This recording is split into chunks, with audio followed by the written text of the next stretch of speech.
નમો પાર્વતી પતયે નમઃ. જય માં પાર્વતી. મિત્રો, આપનું સ્વાગત છે આપની આ ચેનલ ધર્મદર્પિતમાં. આજના આ વિડીયોમાં આપણે જાણીશું જયા પાર્વતી વ્રત ક્યારે શરૂ થાય છે, તેનું શુભ મુહૂર્ત, આ વ્રત કોણ કરી શકે છે, વ્રતની વિધિ, નિયમો, જ્વરા સ્થાપન અને જાગરણ ક્યારે કરવું, શું ખાવું શું ન ખાવું, આ બાબતની સંપૂર્ણ માહિતી. તો ચાલો શરૂ કરીએ આ વિડીયો શરૂ કરતાં પહેલાં આપને જો આ વિડીયો પસંદ આવે તો ધર્મદર્પિત ચેનલને લાઈક કરજો, શેર કરજો અને આપ જો પ્રથમવાર આ ચેનલ જોઈ રહ્યા હોય તો ચેનલને સબસ્ક્રાઈબ જરૂરથી કરજો, જેથી આવનાર દરેક વિડીયોની માહિતી આપ સુધી તુરંત પહોંચે. હિન્દુ ધર્મમાં અને ખાસ કરીને ગુજરાતની સંસ્કૃતિમાં જયા પાર્વતી વ્રતનું અનેરું મહત્ત્વ છે. અષાઢ મહિનામાં આવતા 5 દિવસીય ઉત્સવની મહિલાઓ અને કુંવારિકાઓ આતુરતાથી રાહ જોતી હોય છે. વર્ષ 2026માં આ પવિત્ર વ્રત ક્યારે શરૂ થશે? તો ચાલો જાણીએ. જયા પાર્વતી વ્રત 27 જુલાઈથી શરૂ થશે અને 5 દિવસ એટલે કે 31 જુલાઈએ સમાપ્ત થશે.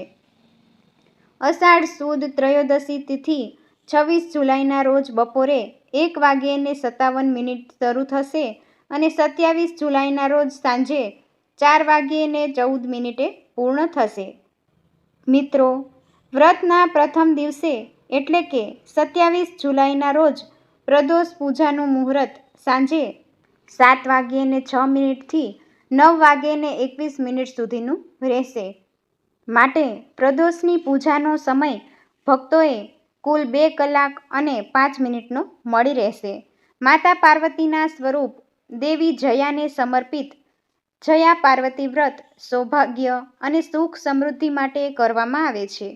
આ વ્રતથી કુમારિકાઓને સૌભાગ્ય અને સારા જીવનસાથીની પ્રાપ્તિ થાય છે અને સુખી લગ્ન જીવનની કામના સાથે આ વ્રત કરવામાં આવે છે. જ્યારે પરિણીત મહિલાઓ તેમના પતિના લાંબા આયુષ્ય અને અખંડ સૌભાગ્ય માટે આ વ્રત રાખે છે. એકવાર આ વ્રત શરૂ કર્યા પછી તેને સતત 5, 9 કે 11 અથવા 20 વર્ષ સુધી કરવાની પરંપરા છે. જયા પાર્વતી વ્રત દરમિયાન મીઠા વગરનું ભોજન લેવાનો નિયમ છે, જેને સામાન્ય ભાષામાં મોડું અથવા અલુણા વ્રત કહેવાય છે. ઘણા ભક્તો આ 5 દિવસ દરમિયાન અનાજ અને શાકભાજીનો પણ ત્યાગ કરે છે. પૂજામાં રૂમાંથી બનાવેલા અને કંકુથી રંગેલા હાર, જેને નાગલા કહેવાય છે, તે અર્પણ કરવામાં આવે છે. તે માતા પાર્વતી એટલે કે માતા જયાને અર્પણ કરવામાં આવે છે. વ્રતના છેલ્લા દિવસે આખી રાતનું જાગરણ કરવામાં આવે છે. આ રાત્રિ દરમિયાન મહિલાઓ ભજન, કીર્તન અને સત્સંગ કરે છે. વ્રતના છેલ્લા દિવસે એટલે કે 5મા દિવસે જાગરણ કરવામાં આવે છે.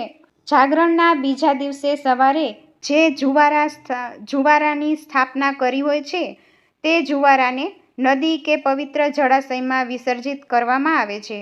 જે કોઈ કુંવારિકા કે મહિલાને આ વ્રત કરવું હોય તેઓ શુભ મુહૂર્ત જોઈને 5 કે 7 દિવસ અગાઉ જુવારાની સ્થાપના કરી દે છે અને જુવારા ઉગાડી દે છે. ત્યારબાદ વ્રતની પૂર્ણાહુતિ સમયે આ જુવારાને વિસર્જિત કરવામાં આવે છે. ત્યારબાદ પૂજા કરી મીઠું અને અનાજ સાથેનું સાત્વિક ભોજન લઈને વ્રત તોડવામાં આવે છે. બોલો ગોર માતાની જય. જય માં પાર્વતી, જય માં જયા. ઓમ નમો પાર્વતી પતયે નમઃ. શ્રી ગણેશાય નમઃ. મિત્રો, આપને જો આ વિડીયો પસંદ આવ્યો હોય તો આવી જ ધાર્મિક માહિતી માટે ધર્મદર્પિત ચેનલને લાઈક, શેર અને સબસ્ક્રાઈબ જરૂરથી કરજો. ફરી મળીશું નવા વિડીયો સાથે. આપ સૌને ગોરમાના વ્રતની શુભકામનાઓ. જય શ્રી હરિ.